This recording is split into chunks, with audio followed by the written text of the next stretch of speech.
സല്ലല്ലാഹു അലൈഹി വസല്ലമ തങ്ങൾ സ്ത്രീകൾ അവിടുത്തെ ഹളറത്തിലേക്ക് ബൈഅത്ത് ചെയ്യാൻ വന്നാൽ, പ്രതിജ്ഞ എടുക്കാൻ വന്നാൽ ഈ 6 കാര്യങ്ങൾ സ്വീകരിക്കാൻ തയ്യാറാണോ എന്ന് അവരോട് ചോദിക്കണം. അതിനവർ സമ്മതിച്ചെങ്കിൽ മാത്രമേ അങ്ങ് ബൈഅത്ത് ചെയ്യാവൂ. അതാണ് അള്ളാഹു നബി തങ്ങളോട് കൽപ്പിച്ചത്.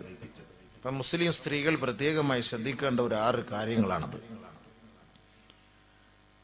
ബിസ്മില്ലാഹിർ റഹ്മാനിർ റഹീം. യാ അയ്യുഹൻ നബിയ്യു ഇദാ ജാഅകൽ മുഅ്മിനാത്ത് യുബായിഅനക അലാ അല്ലാ യുശ്രിക്ന ബില്ലാഹി ശൈആ. അല്ലാഹു സുബ്ഹാനഹു വ തആല പരിശുദ്ധമായ ഖുർആനിൽ അല്ലാഹുവിന്റെ റസൂലിനോട് താക്കീത് നൽകുകയാണ്.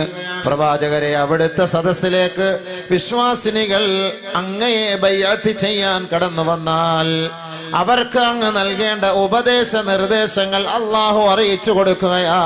അതിൽ ഒന്നാമതായി അല്ലാഹു പറയുകയാണ്, അലാ അല്ലാ യുശ്രിക്ന ബില്ലാഹി ശൈആ. ആരാധനക്കർഹൻ അല്ലാഹുവല്ലാതെ ഒരു ഇലാഹുമില്ല.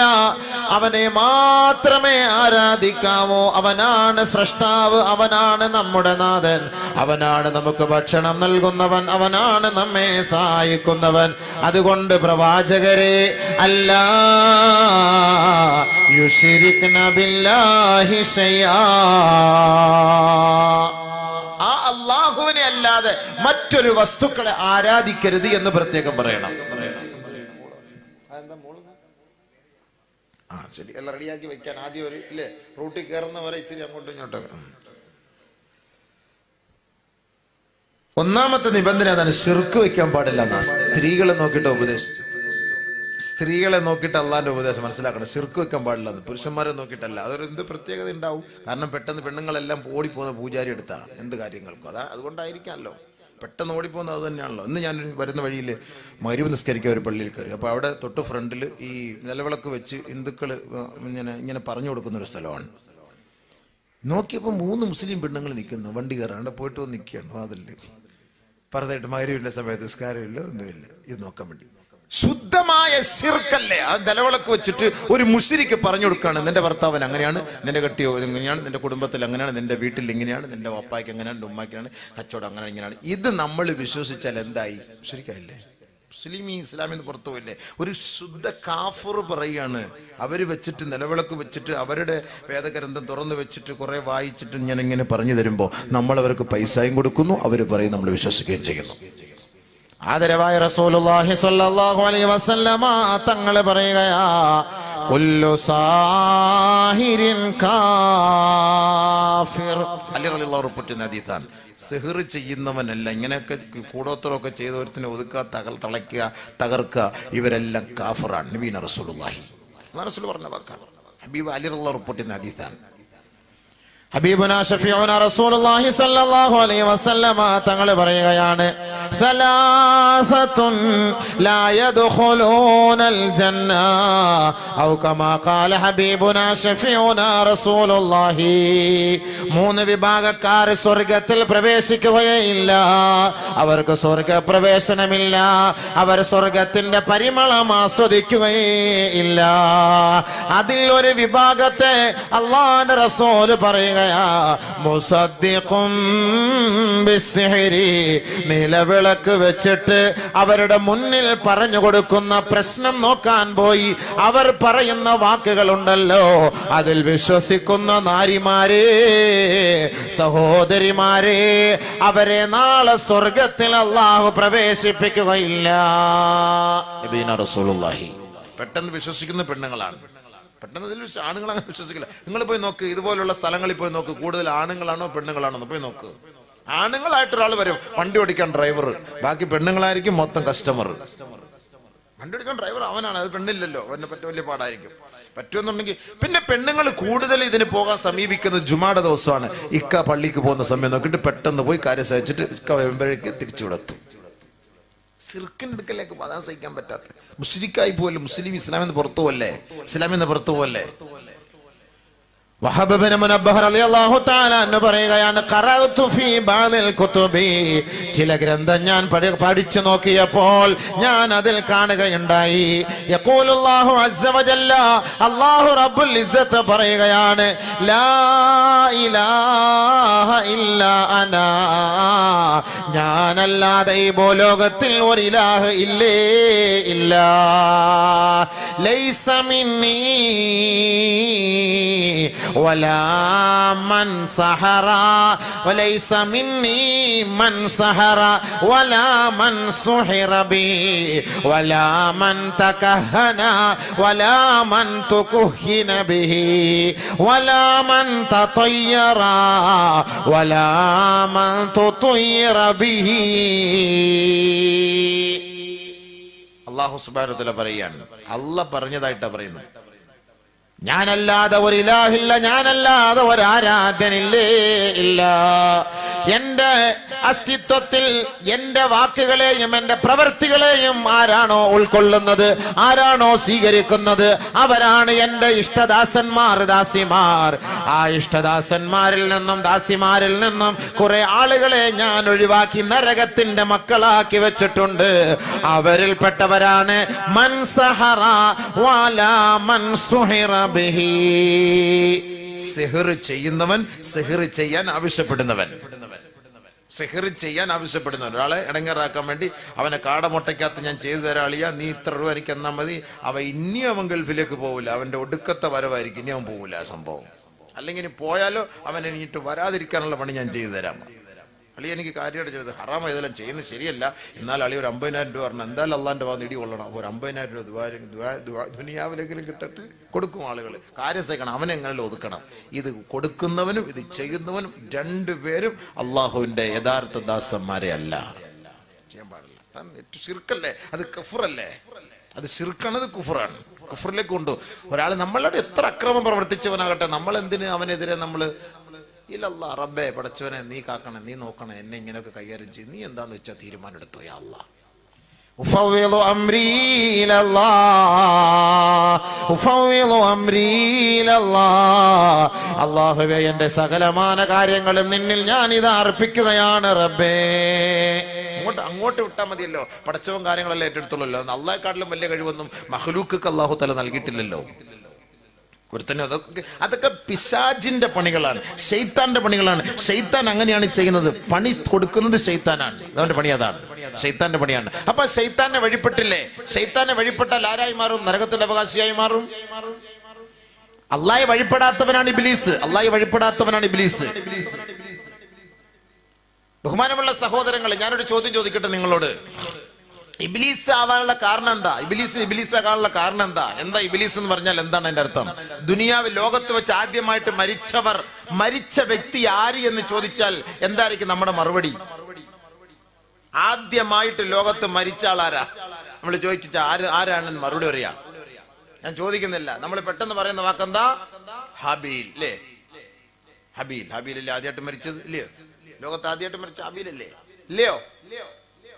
അത് കേൾക്കുന്നോണ്ട് ഗുണമുണ്ടോന്ന് അറിയാനാ ചോദിക്കുന്നത്. ആണോ? അതെ എന്നാ ഞാൻ പറയുന്ന അല്ലാന്ന്. കുടുങ്ങിയ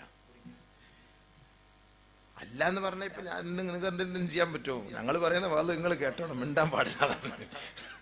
ഞങ്ങൾക്ക് അല്ലാഹ് ചെയ്തൊരു തൗഫീഖ് അതാണ്. ഞങ്ങൾ പറയും നിങ്ങളിരുന്ന് കേട്ടോണം, മിണ്ടാതെ. മിണ്ടാതെ കേട്ടോ എഴുന്നേറ്റ് പോവും, അത് തന്നെ. അല്ലാതെ എന്ത് പറഞ്ഞാലും പിന്നെ മറുപടിയൊക്കെ ഫേസ്ബുക്കിലും വാട്സപ്പിലും ഒക്കെ ഇട്ടാൽ മതി. അയാൾ ഇങ്ങനെയൊക്കെ പറഞ്ഞിട്ട് പോയി വരിച്ച എന്തൊക്കെയാണ് ഈ പറയുന്നത്, പിടുത്തം കിട്ടുന്നില്ലല്ലോ.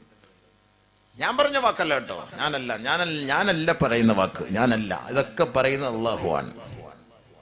ആദ്യമായിട്ട് മരിച്ചത് നമ്മുടെ ഗ്രന്ഥത്തിൽ അല്ലെങ്കിൽ നമ്മുടെ ചരിത്രത്തിൽ ഹാബീലാണ് മരിച്ചത്.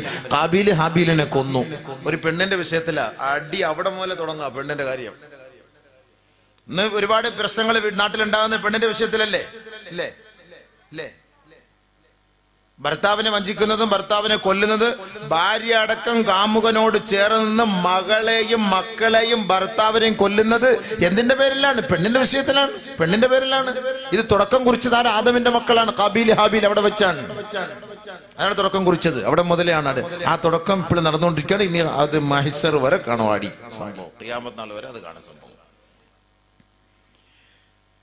അല്ലാഹു സുബ്ഹാനഹു വ തആലയോട് മൂസ നബി അലൈഹിസ്സലാത്തു വസ്സലാം ചോദിച്ചു, അല്ലാഹുവേ, ആദ്യമായി മരിച്ചത് നിന്റെ സൃഷ്ടികളിൽ ആരാണ്?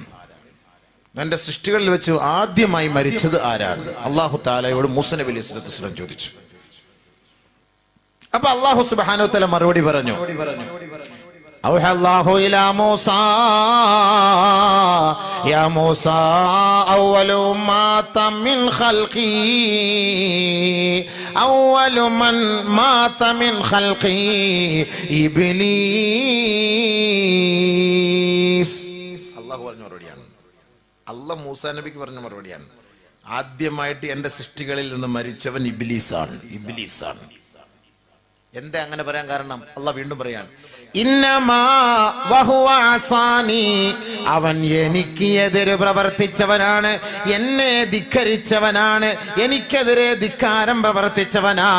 ഇന്നമാ അഇദ്ദു മൻ അസാനി മിനൽ അംവാത്,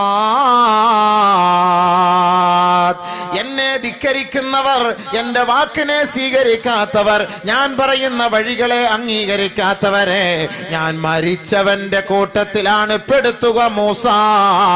അതുകൊണ്ട് ഞാൻ സുജൂദ് ചെയ്യാൻ ഇബ്ലീസിനോട് പറഞ്ഞപ്പോ അസാനി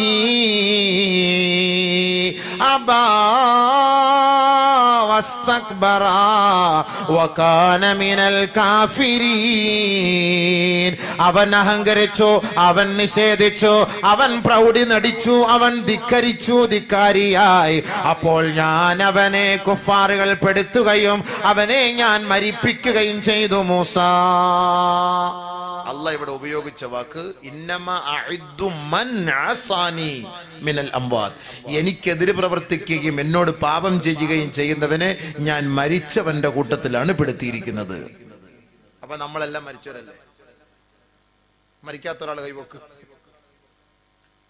ഈ പറഞ്ഞ വാക്കനുസരിച്ച് ഇന്നമ അഇദ്ദു മൻ അസാനി, പാപം ചെയ്യുന്നവൻ, അല്ലാഹയെ ധിക്കരിക്കുന്നവനെ എല്ലാം അല്ലാഹു സുബ്ഹാനഹു വ തആല ഏത് ഗണത്തിലാണ് പെടുത്തിയത്?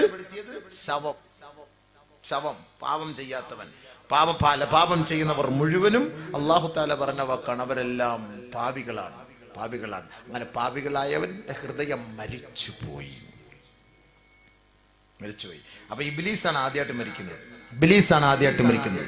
കാരണം എന്താ? അള്ളാഹ്ക്കെതിരെ പ്രവർത്തിച്ചു, അതാണ് മരണം. അപ്പൊ മരണം അപ്പൊ രണ്ടുണ്ടെന്ന് ഇപ്പൊ മനസ്സിലായി. ആത്മീയമായിട്ടൊരു മരണമുണ്ട്, ശാരീരികമായിട്ടൊരു മരണമുണ്ട്. ശാരീരികമായ മരണത്തിലാണ് ഹാബീൽ ഒന്നാമത്, ആത്മീയമായ മരണത്തിൽ ഇബ്ലീസ് ഒന്നാമത്. ഇബ്ലീസ് മാത്രമല്ല, നമ്മളുമെല്ലാം അയാളുടെ കൂട്ടത്തിൽപ്പെട്ട ആൾക്കാർ തന്നെയാണ്. അള്ളാഹുവിന്റെ കണക്ക് പ്രകാരം നോക്കുമ്പോൾ പാപം ചെയ്യുമ്പോൾ നമ്മളെല്ലാം ഇബ്ലീസായി മാറിയില്ലേ? നമ്മളൊക്കെ പാപം ചെയ്യുന്നവരാണ്, ഇബ്ലീസായി മാറി. അപ്പൊ ഇബ്ലീസ് ആവുമ്പോൾ നമ്മൾ മരിച്ചു, ആത്മീയമായി നമ്മൾ മരണപ്പെട്ടു പോയി.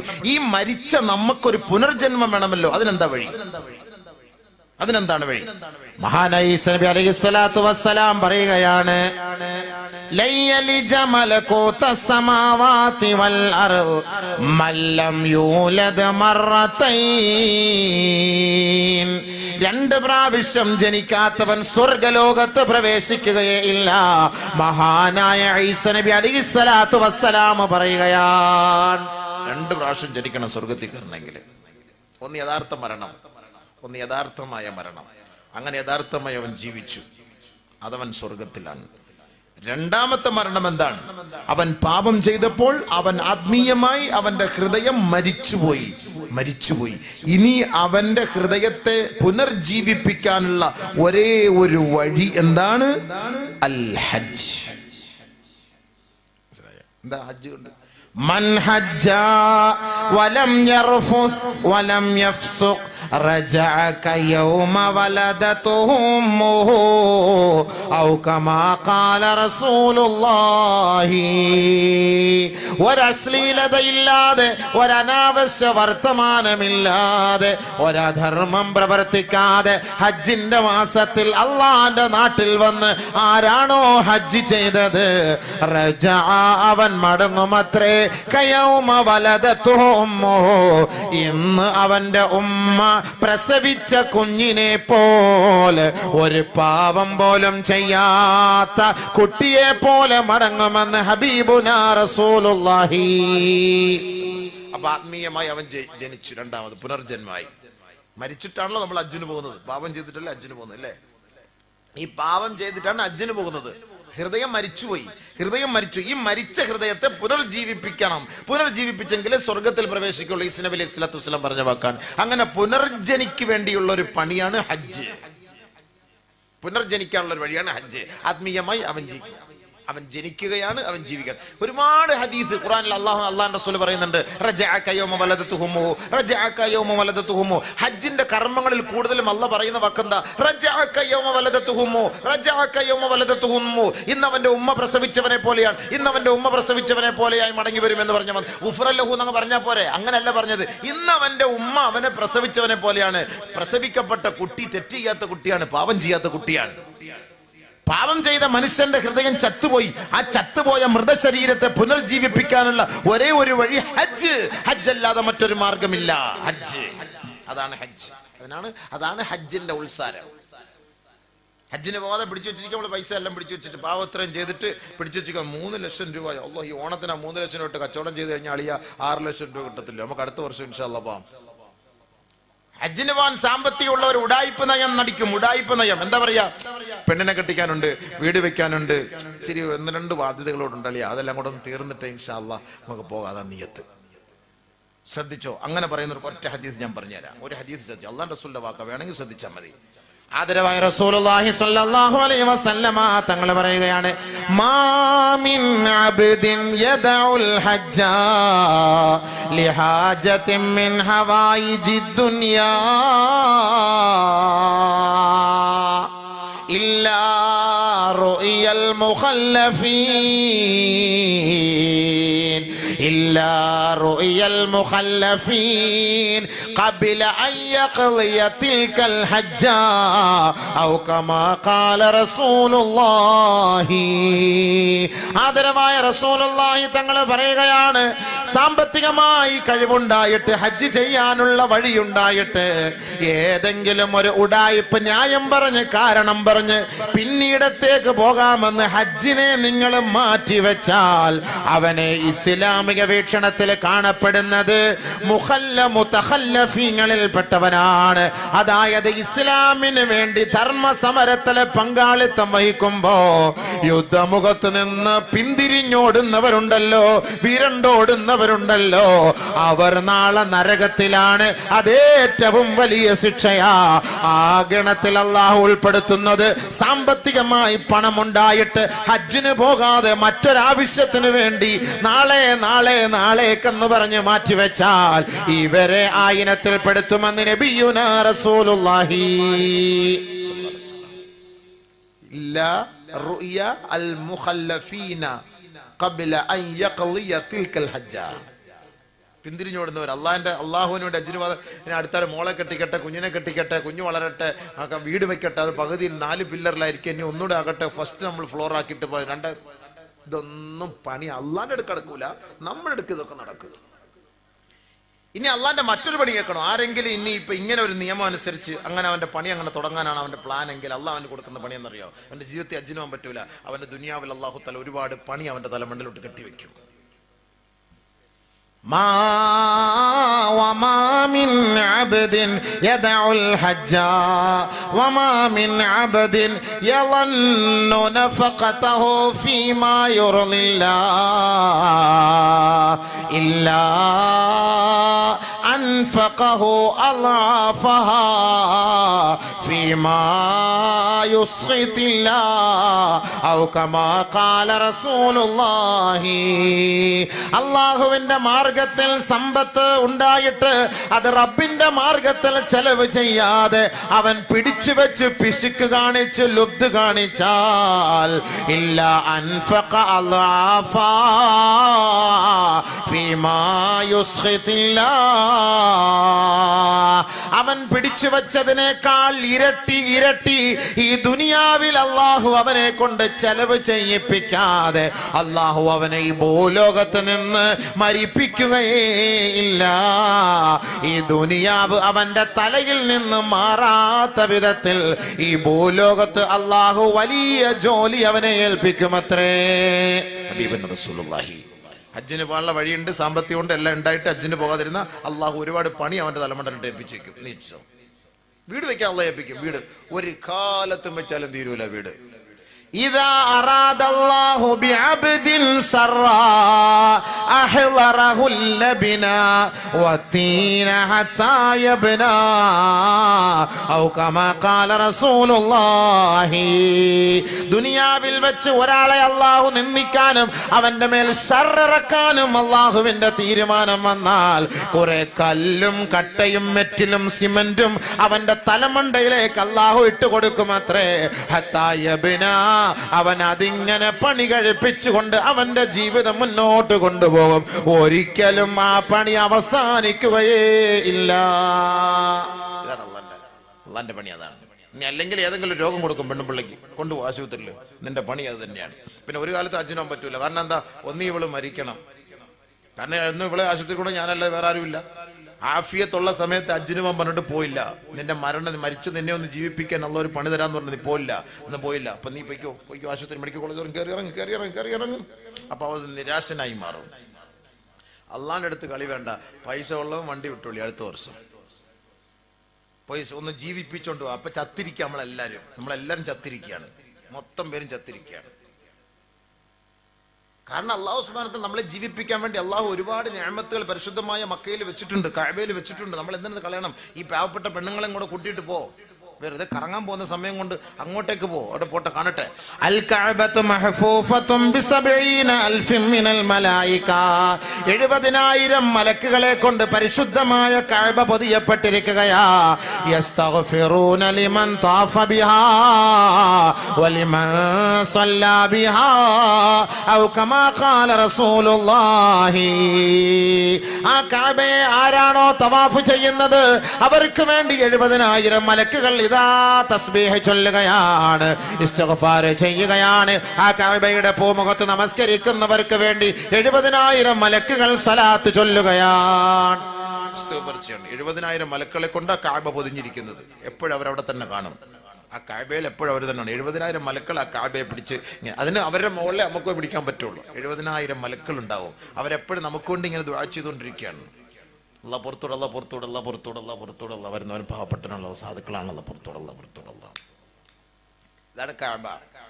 കഅബയേക്കാൾ അല്ലാഹു സുബ്ഹാനഹു വ തആല എന്റെയും നിങ്ങളുടെയും ശരീരത്തിന് അല്ലാഹു തആല വില നൽകി. കഅബയേക്കാൾ. അത് നിങ്ങൾക്കറിയോ? നമ്മളൊക്കെ വലിയ മനുഷ്യന്മാരാണ്. ഇവിടുത്തെ ഏറ്റവും വലിയ മാന്യനാരാണ്? സമ്പത്തുള്ളവനാണ്, പ്രതാപമുള്ളവനാണ്, അധികാരമുള്ളവനാണ്, സമ്പത്തുള്ളവനാണ്, പണമുള്ളവനാണ്. അവനെയുള്ള പവറ്. ബഹുമാനമുള്ള സഹോദരങ്ങളെ, ഞാനും നിങ്ങളും അടങ്ങുന്ന ഈ മനുഷ്യനെ അള്ളാഹു ആദരിച്ചു, അള്ളാഹു ബഹുമാനിച്ചു. അത് നമ്മൾ മനസ്സിലാക്കിയിട്ടുണ്ടോ? അള്ളാഹു ആദരിച്ചു, അള്ളാഹു ബഹുമാനിച്ചു എന്നെയും നിങ്ങളെയും. എതിനേക്കാൾ? കഅബയേക്കാൾ, മലക്കുകളേക്കാൾ. അനിൽ ഹൈക്കൽ ഇബ്നു ജാബിർ റളിയല്ലാഹു തആല റിപ്പോർട്ട് ചെയ്യുന്ന ഹദീസിൽ കാണാം, ബൈന റസൂലുള്ളാഹി സ്വല്ലല്ലാഹു അലൈഹി വസല്ലം യതൂഫു ബിൽ കഅബ. ഞങ്ങൾ അല്ലാഹുവിന്റെ റസൂലുമായി പരിശുദ്ധമായ കഅബയെ വലയം ചെയ്യുന്ന സമയത്തിൽ ഇദ് അഖ്ബല റജുലുൻ ഫയതഅല്ലഖു ബിഅസ്താരിൽ കഅബ. ഒരു ചെറുപ്പക്കാരൻ ആ കഅബയുടെ മൂടുപടം പിടിച്ചിട്ട് ഫയഖൂലു, അവൻ പറയുകയാ, അലാ മാ ഗഫറ ഗഫർതലി ബിഹുർമതി ഹാദൽ ബൈത്ത്. അല്ലാഹുവേ, ഈ പരിശുദ്ധമായ പാവനമായ കഅബയുടെ ബർക്കത്ത് കൊണ്ട്, ഈ കഅബയുടെ ഹുർമത്ത് കൊണ്ട് എന്നെ, എന്റെ പാപങ്ങളെ നീ മാപ്പ് ചെയ്യണേ അല്ലാ എന്ന് ആ ചെറുപ്പക്കാരന്റെ വിളി കേട്ടപ്പോ ഹബീബുനാ റസൂലുള്ളാഹി തങ്ങൾ ആ സഹോദരനെ വിളിക്കുകയാണ്. യാ ഫുലാൻ അലാ ഖുൽത ബിഹുർമതി ഹാദാ ലിമാ ഗഫർതലി. ആദരവായ റസൂലുള്ളാഹി സ്വല്ലല്ലാഹു അലൈഹി വസല്ലമ തങ്ങൾ പറയുകയാണ്, ഏ സഹോദരാ, ചെറുപ്പക്കാരാ, നീ അങ്ങനെ പറയരുതേ, അങ്ങനെ പറയരുതേ. നിന്റെ ശരീരത്തെ കൊണ്ട് സത്യം അല്ലാഹുവേ, ഈ ശരീരത്തിന്റെ ബർക്കത്ത് കൊണ്ട്, ഈ ശരീരത്തിന്റെ ഹുർമത്ത് കൊണ്ട് എന്റെ പാപങ്ങളെ മാപ്പ് ചെയ്യണേ അല്ലാ എന്ന് പറയലാണ് നിനക്ക് ശ്രേഷ്ഠത. കഅബയെ കൊണ്ട് നിനക്ക് ഹുർമത്തിനേക്കാൾ ശ്രേഷ്ഠം അതാണെന്ന് ഔ കമാ ഖാല ഹബീബുനാ റസൂലുള്ളാഹി. കഅബയുടെ ഹുർമത്ത് കൊണ്ട് എന്റെ പാപം പൊറുക്കണം എന്ന് പറഞ്ഞപ്പോൾ അല്ലാഹു റസൂൽ തിരുത്തി കൊടുത്തു. അങ്ങനെ പറയരുത്, നിന്റെ ശരീരത്തിന്റെ ഹുർമത്ത് കൊണ്ട് എന്റെ പാപം പൊറുത്താന്ന് പറ. കഅബയേക്കാൾ നിന്റെ ശരീരത്തിനാണ് വില. നമുക്ക് വല്ല വിലയുണ്ടോ? വല്ല വിലയുണ്ടോ? നമ്മുടെ ശരീരത്തിന് വിലയുണ്ടോ? അതാണ് വിലയുണ്ട്. കിഡ്നിക്ക് കൊടുത്താൽ 5 ലക്ഷം 6 ലക്ഷം രൂപ കിട്ടും. അതേ അറിയുള്ളൂ നമുക്ക്. അതല്ല അവിടെ ശരീരത്തിന്റെ വില നമുക്കറിയില്ല. അല്ലാഹു റസൂൽ പറഞ്ഞ അനിൽ ഹൈക്കൽ ഇബ്നു ജാബിർ റളിയല്ലാഹു റിപ്പോർട്ട് ചെയ്ത ഹദീസാണ്. കഅബയ്ക്ക് വിലയില്ല എന്നല്ല, ഹുർമത്ത്, കഅബയുടെ ഹുർമത്തില്ല എന്നല്ല, അല്ലാഹു റസൂൽ മനുഷ്യന്റെ വില അവിടെ പഠിപ്പിക്കാൻ. വലഖദ് കറംനാ ബനീ ആദം വഹമൽനാഹും ഫിൽ ബർരി വൽ ബഹർ വറസഖ്നാഹും മിനത് ത്വയ്യിബാത് വഫളൽനാഹും അലാ കസീരിൻ മിമ്മൻ ഖലഖ്നാ തഫ്ളീലാ. അള്ളാഹു എല്ലാരെക്കാളും കൂടുതൽ സ്നേഹിച്ചു, ആദരിച്ചു, ബഹുമാനിച്ചു മനുഷ്യനെ. അള്ളാഹു പറഞ്ഞ വാക്കാണ്. അള്ളാഹു പറഞ്ഞു സൂറത്തുൽ ഇസ്രാ, അള്ളാഹു പറഞ്ഞ വാക്കല്ലേ. കഅബയേക്കാൾ അള്ളാഹു സ്നേഹിച്ചു, നമ്മളെ ആദരിച്ചു. അള്ളാഹു നമ്മളെ മലക്കളെക്കാൾ അള്ളാഹു ആദരിച്ചു നമ്മളെ. നമുക്ക് അതിന്റെ വിലയുണ്ടോ? വെള്ളം അടിച്ചിട്ട് കിറി നടക്കുകയാണ്. വെള്ളം അടിച്ചിട്ട് കിറി നടക്കണം. അള്ളാഹു കഅബയേക്കാളും ആദരിച്ച ഈ ശരീരം, മുത്തായ ശരീരം, മുബാറക്കായ ശരീരം, എന്നിട്ട് ശിർക്ക് വയ്ക്കാൻ പോവാ പൂജാരിക്കൽ, കറക്കാൻ, കുത്താൻ. തത്തമ്മയെ കൊണ്ടുവരും പാണ്ടിക്കാർ ആന്ധ്രാപ്രദേശിൽ നിന്ന് കൊണ്ടുവന്ന് ഇവിടുത്തെ സാധുക്കളായ പെണ്ണുങ്ങളുടെ അടുക്കൽ കൊണ്ടുവന്ന് ഒന്നിട് എടുക്കുമ്പോൾ, നിന്റെ കെട്ടിയോ നീ വല്ലാത്ത വിഷമത്തില്ല ഗൾഫിൽ കേട്ടോ, നീ ഒന്ന് വിളിച്ച് ചോദിക്കണം, ഒരു 500 രൂപ തന്നാൽ ഞാൻ മാറ്റാം, അവിടെ ചെറിയൊരു ലൈസൻസിന്റെ പ്രശ്നത്തിലാണ്. എന്തായാലും ഗൾഫുകാർക്ക് ലൈസൻസ് ഇഖാമ വിഷയത്തിൽ ചെറിയ പേപ്പർ പ്രശ്നങ്ങൾ കാണും, ഇല്ലാത്ത ആരും കാണില്ല, ഉറപ്പാത്. അപ്പൊ അത് വെച്ച് പിടിക്കുക. പെണ്ണുങ്ങളാകും, അയ്യോ കാക്കാട്ടി നിങ്ങൾ പറഞ്ഞത് ശരി തന്നെയാണ്, കറക്റ്റ്, എൻ്റെ ഒക്കായിക്കും ഞാൻ വിളിച്ച് 500 രൂപ അങ്ങനെ വിളിച്ചും ഒരു 1000 രൂപ വേണം. 1000 രൂപ എന്നാൽ ഇപ്പോൾ ശരിയാ, നീ നാളെ വിളിച്ചു നോക്കിയാൽ മതി, ഇന്നിപ്പോൾ നമ്മൾ തത്തയെ കൊണ്ടെടുക്കാം, തത്തയെ കൊണ്ട് എടുപ്പിക്കുക. എന്നിട്ട് ഞാൻ എന്നൊക്കെ പറയും, അവളങ്ങ് പോവും. അവള് പോയ വഴി പുല്ല് പോലും വിളിക്കൂല. ഇക്കാക്ക് പിന്നെ 3 വർഷത്തേക്ക് ഒരിക്കൽ ലൈസൻസ് കിട്ടേയില്ല. അത് നാളെ കിട്ടുമെന്നുള്ളൊരു നിയത്തുണ്ടായിരുന്നു. പക്ഷേ ഈ അടുത്ത് ഈ തത്തയെ കൊണ്ട് നോക്കിപ്പിച്ചത് കൊണ്ട് അള്ളാഹു അത് അവിടെ കട്ട് ചെയ്ത് വെച്ച് കൊടുക്കൂല. വലാ മൻ തതയ്യറ വലാ മൻ തുതയ്യറ ബിഹി. പക്ഷികളെ കൊണ്ട് നോക്കുന്നവരെ അല്ലാഹു ശപിച്ചിരിക്കുകയാണ്. അവർ നരകത്തിലാണ്. അതുകൊണ്ട് എൻ്റെ പൊന്നു പെണ്ണുങ്ങളെ, എൻ്റെ പൊന്നു സഹോദരിമാരെ, ആദരവായ റസൂലുള്ളാഹി തങ്ങളുടെ ഹദറത്തിലേക്ക് വന്ന സഹോദരിമാരോട് ഒന്നാമതായി അല്ലാഹു നൽകിയ ഉപദേശം, അവർ ഒരു കാരണവശാലും ശിർക്ക് വെക്കരുത്, അതിന് കൂട്ടു നിൽക്കരുതേ. ഇന്നഹു മൻ യുശ്രിക് ബില്ലാഹ് ഫഖദ് ഹറമല്ലാഹു അലൈഹിൽ ജന്ന വമഅവാഹുൻ നാർ. ആരാണോ അല്ലാഹുവിന്റെ ആരാധനയിൽ മറ്റുള്ള വസ്തുക്കളെ കൂട്ടിയിണക്കുന്നത്, ശിർക്ക് വെക്കുന്നത്, ഓർക്കണേ നാരിമാരെ, ഫഖദ് ഹറമല്ലാഹു അലൈഹിൽ ജന്ന, സ്വർഗം അവരുടെ മേൽ നിഷിദ്ധമാണ്. വമഅവാഹുൻ നാർ, അവരുടെ സങ്കേതം, അവരുടെ താവളം, അവരുടെ മടക്കം നരകമാണ്. വബിഅസൽ മസീർ, വളരെ ദുർഘടം പിടിച്ച സ്ഥലമാണ് മക്കളെ ആ നരകമെന്ന് പറയുന്നത്. അതുകൊണ്ട് ഇബാദത്തിൽ ശിർക്ക് വെക്കരുതേ. നിങ്ങളുടെ ആവശ്യങ്ങളും ആവേശങ്ങളും നിങ്ങളുടെ പ്രയാസങ്ങളും പ്രശ്നങ്ങളുമെല്ലാം അല്ലാഹുവിലേക്ക് സമർപ്പിക്കണേ, അവനിലേക്ക് മടക്കണമേ.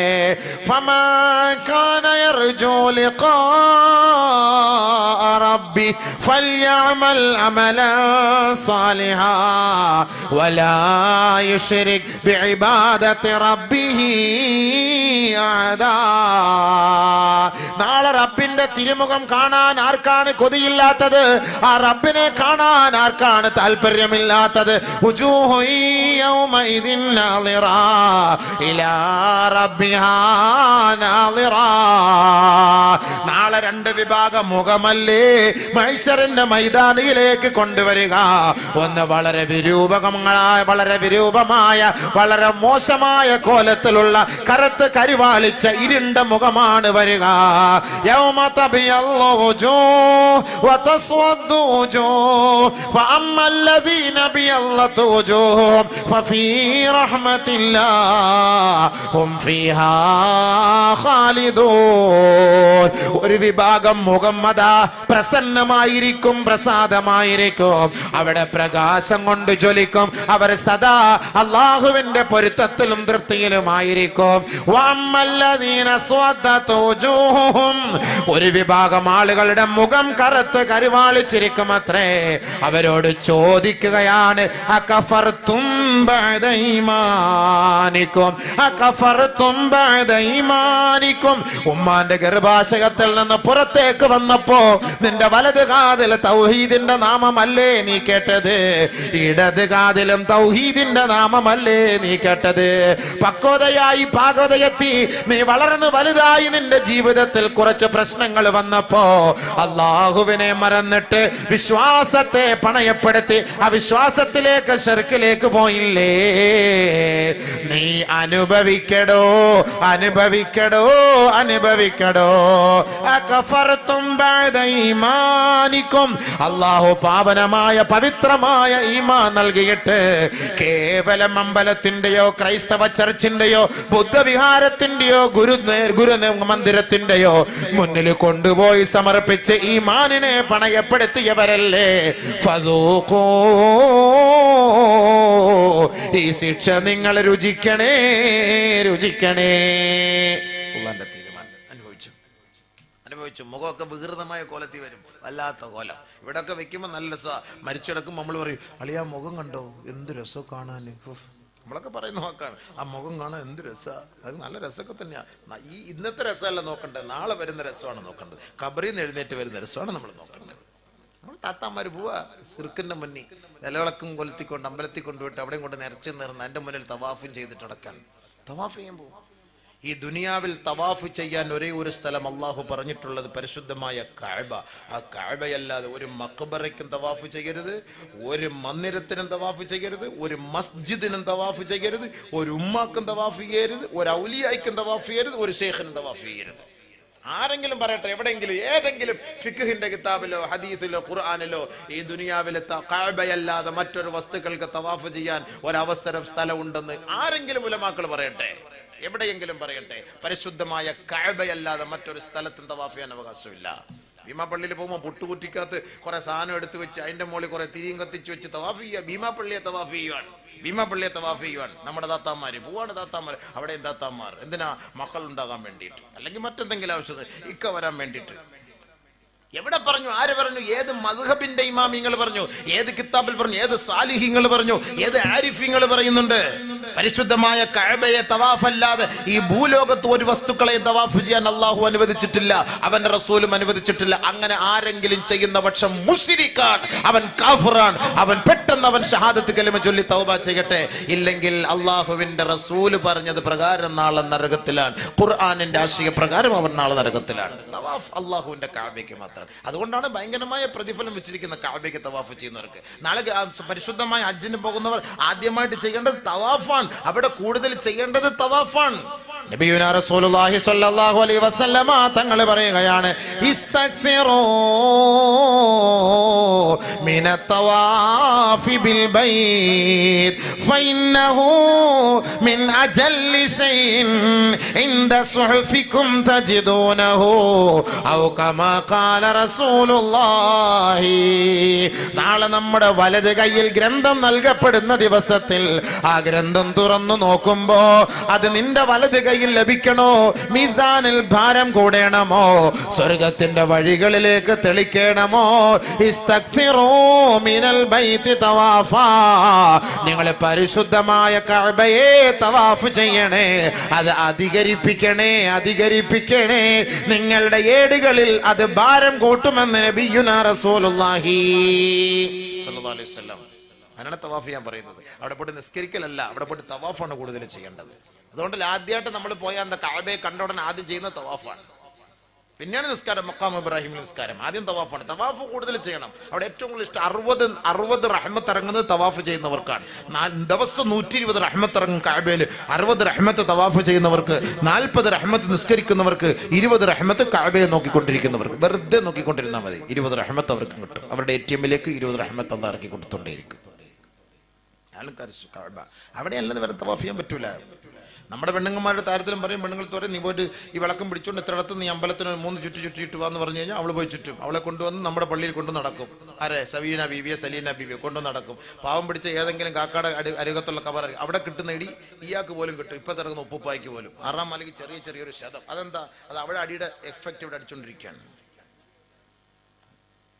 ചിരിക്കാന്ന് പറഞ്ഞാൽ നബി സല്ലല്ലാഹു അലൈഹി വസല്ലം പറഞ്ഞ വാക്ക ജന്നിബൂ ജാറസൂ. നബി സല്ലല്ലാഹു അലൈഹി വസല്ലം പറഞ്ഞ വാക്ക, അഹങ്കാരികളെ, തെമ്മാടികളെ, മുശ്രിക്കീങ്ങളെ നിങ്ങൾ നിങ്ങളുടെ ഖബർസ്ഥാനിൽ നിന്ന് മാറ്റി അടക്കണം. അവിടെ കൊണ്ട് അടക്കി കഴിഞ്ഞാൽ അവിടെ കിട്ടുന്ന അടിയുടെ പ്രകമ്പനം ഈ ഇരിക്കുന്ന സാധുക്കളുടെ ഖബറിലേക്ക് ഇറങ്ങും. നബിയുനാ റസൂലുള്ളാഹി ജന്നിബൂഹു ജാറസൂ. ജാറസൂ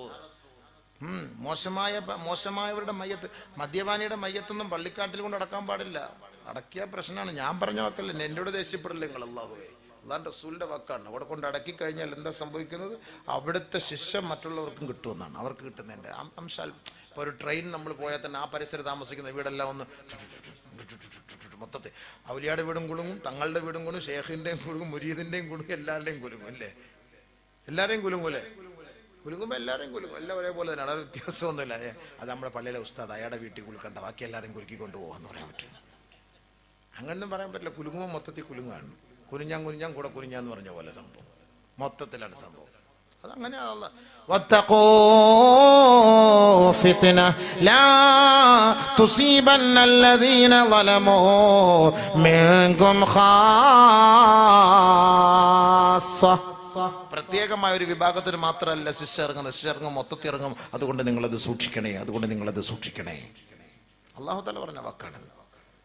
അതുകൊണ്ട് സത്യവിശ്വാസിനികളായ സഹോദരിമാർ, നബിയേ, അങ്ങയുടെ അരികിലേക്ക് കടന്നു വരുമ്പോ അവരോട് ഒന്നാമതായി പറയേണ്ടത് അല്ലാ യുശ്രികന ബില്ലാഹി ശൈആ. എന്റെ പൊന്നു പെങ്ങന്മാരെ, നിങ്ങൾക്ക് വിഷമമുണ്ടാകരുതേ. ഈ ദുനിയാവിന്റെ ജീവിതമല്ല നമുക്ക് വലുത്, ആഖിറമാണ് പെങ്ങളെ നമുക്ക് വലുത്. ഒരിക്കൽ അല്ലാഹുവിന്റെ റസൂൽ പറയുകയുണ്ടായി, ഇർതഹലത്തി ദുനിയാ മുദ്ബിറാ وارتحلت الآخرة مقبلا لكل منهما ولكل منهما بنون فكونوا من أبناء الآخرة ولا تكونوا من أبناء الدنيا. ആദരവായ റസൂലുള്ളാഹി സ്വല്ലല്ലാഹു അലൈഹി വസല്ലമ തങ്ങൾ പറയുകയാണ്,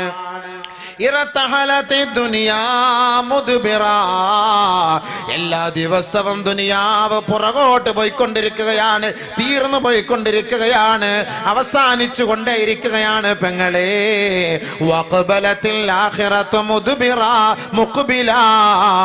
മരണം നമ്മുടെ മുന്നിലേക്ക് എത്തിക്കൊണ്ടിരിക്കുകയാണ്, പരലോകം നമ്മുടെ മുന്നിലേക്ക് വന്നുകൊണ്ടിരിക്കുകയാണ്, ആഖിറം നമ്മുടെ മുന്നിൽ കണ്ടുകൊണ്ടിരിക്കുകയാ. വലികുല്ലിൻ മിൻഹും ലഹുമാ ബനൂൻ. ഈ ദുനിയാവിനും ആഖിറത്തിനും മക്കളുണ്ട് കേട്ടോ. അല്ലാഹുവിന്റെ റസൂൽ പറയുകയാ ഫകൂനൂ മിൻ അബ്നാഇൽ ആഖിറ, നിങ്ങൾ പരലോകത്തിന്റെ മക്കളാകണേ. വലാ തകൂനൂ മിൻ അബ്നാഇ ദുനിയാ, ദുനിയാവിന്റെ മക്കളാകരുതേ. ഫഇന്നൽ യൗമ അമലുൻ വലാ ഹിസാബ്, ഇന്ന് നിങ്ങൾ എന്ത് പ്രവർത്തിച്ചാലും, എന്ത് തോന്നിയവാസം ചെയ്താലും, എന്ത് തമ്മാടിത്തരത്തിന് കൂട്ടുനിന്നാലും, എന്ത് ശിർക്കിന് നിങ്ങൾ കൂട്ടുനിന്നാലും, വലാ ഹിസാബുൻ, ആരും അതിനെ കുറിച്ച് ചോദിക്കാനില്ല, ആരും അതിനെ കുറിച്ച് വിചാരണ ചെയ്യാനുമില്ല, ആരും അതിനെ കുറിച്ച് പരിഗണിക്കുക പോലുമില്ല. ഈ നശ്വരമായ ലോകത്ത് നിന്ന് മരിച്ചു നിങ്ങൾ പരലോകത്തേക്ക് ഒരിക്കലും പോവുകയില്ലേ. വഗദൻ, നാളെ, ഹിസാബുൻ വലാ അമലുൻ, നാളത്തെ ദിവസത്തിൽ നിങ്ങൾക്ക് അമലി ചെയ്യാൻ കഴിയില്ല മക്കളെ, പ്രവർത്തിക്കാൻ കഴിയില്ല മക്കളെ, കർമ്മങ്ങൾക്ക് അവിടെ സ്ഥാനമില്ല. ഹിസാബുൻ, അവിടെയുള്ളത് വിചാരണ മാത്രമാണ്, വിചാരണ മാത്രമാ. ആ വിചാരണയ്ക്ക് മക്കളെ അവർ ഓരോരുത്തരുമാണ് ആ വിചാരണയ്ക്ക് വിധേയരാകേണ്ടത്. ഒരാൾ പോലും അവരെ സപ്പോർട്ട് ചെയ്യാനുണ്ടാവുകയില്ല. അതുകൊണ്ട് അല്ലാഹുവിന്റെ റസൂൽ പറഞ്ഞ വാക്കാ വലാ തകൂനൂ മിൻ അബ്നാഇ ദുനിയാ, ദുനിയാവിന്റെ മക്കളായി അതപ്പതിച്ചു പോകരുതേ. കൂനൂ മിൻ അബ്നാഇൽ ആഖിറ, പാരത്രിക ജീവിതത്തെ ഓർത്ത് ആഖിറത്തെ ഓർത്തുകൊണ്ട് നീ ജീവിക്കണേ, ആഖിറത്തിന്റെ മക്കളായി ജീവിച്ചു മരിക്കണേ. നബിയുനാ റസൂലുള്ളാഹി